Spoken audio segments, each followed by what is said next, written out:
ஓலைச்சுவடியிலேருந்து உங்கள் ரேவதி தண்டபாணி பேசுகிறேன். நீங்கள் தடவையாக என்னுடைய வீடியோ பார்க்குறீங்கன்னா சப்ஸ்கிரைப் பண்ணுங்க.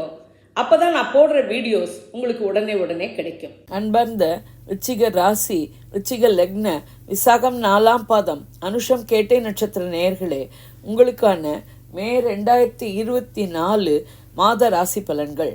உங்கள் ராசிநாதனும் ஆறுக்குடையனுமான செவ்வாய் 5ஆம் இடமான மீனத்தில் ராகுவுடன் சஞ்சரிக்கிறார். எனவே மனமகிழ்ச்சிக்கு குறைவிருக்காது. நினைத்தபடி காய் நகர்த்தும் திறமை கொண்ட நீங்கள் ராசிநாதனின் பஞ்சமஸ்தான சஞ்சரிப்பால் நன்மை அடைவீர்கள். எதிரிகள் பயந்து ஓடுவர். உங்கள் தைரியம் வீரியம் மேலோங்கும். 2-5 கூடிய குரு இதுவரை 6லிருந்து கொடுத்த பிரச்சனைகள் மாறி மே 1 முதல் 7ஆம் இடமான ரிஷபத்தில் சஞ்சரித்து உங்கள் ராசியையும் பார்வையிடுகிறார். எனவே அறிவும் ஞானமும் மேலோங்கும். பணவரவு நன்றாக இருக்கும். பொருளாதாரம் மேன்மை அடையும். குடும்பத்தில் இதுவரை இருந்த குழப்பங்கள் மாறி சுமூகமான சூழ்நிலை நிலவும். குடும்ப உறுப்பினர்கள் ஒத்துழைப்பர். மன மகிழ்ச்சி பெருகும். குழந்தைகள் கல்வி கேள்விகளிலும் பல வகையிலும் மேம்படுவர்.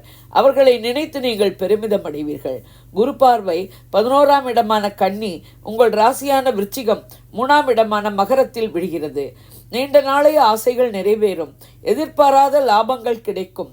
மூத்த சகோதரர்கள் ஒத்துழைப்பர். உங்கள் சுய மரியாதையும் மதிப்பும் மேம்படும். தெளிவாக சிந்திப்பீர்கள்.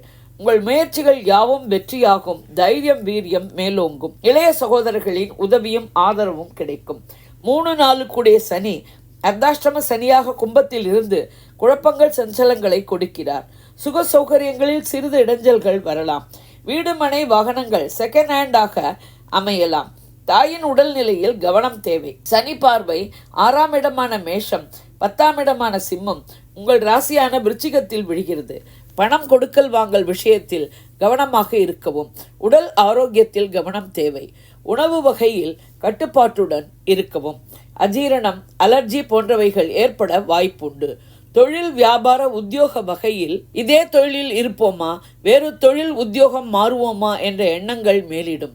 உங்கள் ராசிக்கு விழும் சனி பார்வை மற்றும் குரு பார்வை கலவையான பலன்களை கொடுக்கும். உங்கள் சொல்லாலும் செயலாலும் மற்றவர்கள் பாதிக்கப்படாதவாறு பார்த்து கொள்ளவும். 7-12 கூடிய சுக்கிரன் மாதம் முற்பகுதியில் 6ஆம் இடமான மேஷத்திலும் மே 20க்கு பிறகு 7ஆம் இடமான ரிஷபத்திலும் சஞ்சரிக்கிறார். எனவே கணவன் மனைவி உறவு மாத பிற்பகுதியில் அந்யோன்யமாகவும் அன்பு பாசத்துடனும் இருக்கும். பெண்களின் தேவைகள் யாவும் பூர்த்தியாகும். பெண்கள் வீட்டிலும் அலுவலகத்திலும் மேன்மை அடைவர். கலைத்துறையினருக்கு மாத பிற்பகுதி மேன்மை தரும். திருமண ஏற்பாடுகளை மாத பிற்பகுதியில் செய்யலாம். காதல் விஷயமும் மாத பிற்பகுதியில் வீட்டில் தெரிவிக்க முடிவடையும். ஆடை ஆபரணங்கள் வாங்கும் வகையில் சுப விரயங்கள் அலைச்சல்கள் இருக்கும். 8-11 கூடிய புதன் 5ஆம் இடமான மீனத்தில் நீச்சமாகவும் மே 6 முதல் 6ஆம் இடமான மேஷத்திலும் மே 24 முதல் 7ஆம் இடமான ரிஷபத்திலும் சஞ்சரிக்கிறார். மாணவர்கள் கல்வி வகையில் போராடி பணம் தேடி கஷ்டப்பட்டு மாத இறுதியில் கல்வி வகையில் ஒரு நல்ல முடிவை எட்டலாம். நீண்ட நாளைய ஆசைகள் மாத இறுதியில் நிறைவேறும். எதிர்பாராத லாபங்கள் மாச கடைசியில் கிடைக்கும் வாய்ப்பு உண்டு. மூத்த சகோதரர்கள் ஒத்து வருவர். 9 கூடிய சந்திரன் 3ஆம் இடமான மகரத்தில் இருக்க மாதம் பிறக்கிறது. எனவே முயற்சிகள் வெற்றியாகும். 10 கூடிய சூரியன் மாத முதற் பகுதியில் 6ஆம் இடமான மேஷத்தில் உச்சமாகவும் மாத பிற்பகுதியில் 7ஆம் இடமான ரிஷபத்தில் சஞ்சரிக்கிறார். எனவே மாத பிற்பகுதி அரசியல்வாதிகளுக்கும் அரசாங்க காரியங்களுக்கும் நன்மை தரும். காம்படிட்டிவ் எக்ஸாம் எழுதுபவர்களுக்கு இந்த மாதம் நன்மையே. மாத பிற்பகுதியில் 7ல் இருக்கும் சூரியன் தொழில் மேன்மை, 7ல் இருக்கும் குரு அறிவு ஞானம், 7ல் இருக்கும் சுக்கிரன் செல்வம், 5ல் இருக்கும் செவ்வாய் தைரியம் என மாத பிற்பகுதி மிகவும் சாதகமாக உள்ளது. 5ல் இருக்கும் மீனராகுவாலும் 11ல் இருக்கும் கன்னிகேத்துவாலும் ஏற்படும் குழப்பங்களும் சஞ்சலங்களும் தீர தெய்வ வழிபாடு, ஆன்மீக சிந்தனை இவற்றுடன் யோகா தியானம் போன்றவை கை கொடுக்கும். விநாயகர் முருகன் வழிபாட்டோடு ஆஞ்சநேயர் வழிபாடும் மேன்மை தரும்.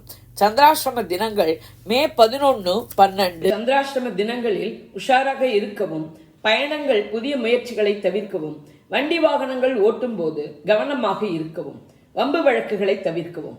இது ஒரு பொது பலன். வாக்கிய பஞ்சாங்கப்படி சொல்லப்பட்டுள்ளது.